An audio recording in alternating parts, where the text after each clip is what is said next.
Hello বন্ধুরা, আসসালামু আলাইকুম। আমি জাহাঙ্গীর মোল্লা আপনাদেরকে মাঠে রসুনের জমিতে একটু দেখানোর চেষ্টা করছি। রসুনগুলো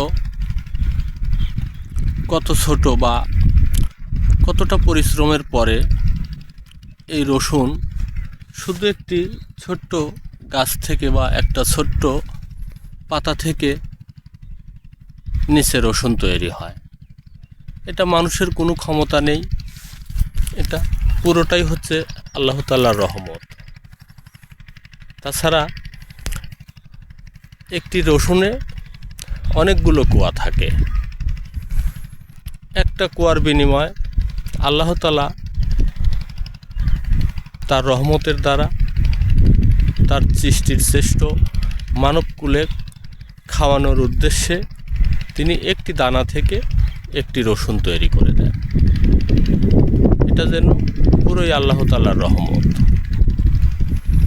তাহলে আপনারা একটু অনুভব করেন, একটি দানা থেকে যদি আল্লাহ তাআলা 2 মাস 3 মাস সময় নিয়ে একটা রসুন পরিণত করে, আমি ফেসবুক চালাইতে এসে একদিন 2 দিন 2 মাস 6 মাস এভাবে সফলতা অর্জন করা যাবে না। রসুনটা যেমন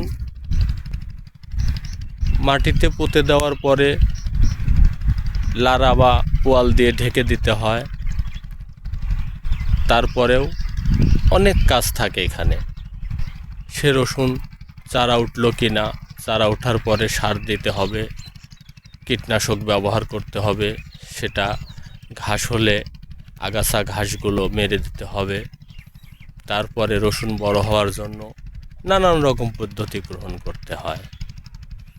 শুধু রসুন জমিতে লাগিয়ে দিল, রসুন হলো, তা কিন্তু কখনোই হবে না।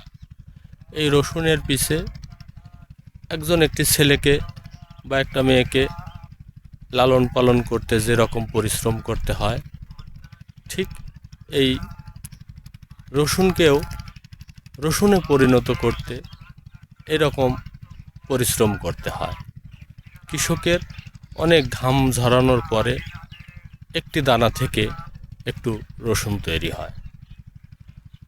আমরা টাকা নিয়ে হাটে গিয়ে কিনে মনে করি যে হয়তো সহজেই এটা হয়। আমাদের এই ধারণাটা পুরোই ভুল। এটা পুরোপুরি আল্লাহ তাআলার রহমত। তাই সর্বশেষ যে কথাটি বলবো, আমি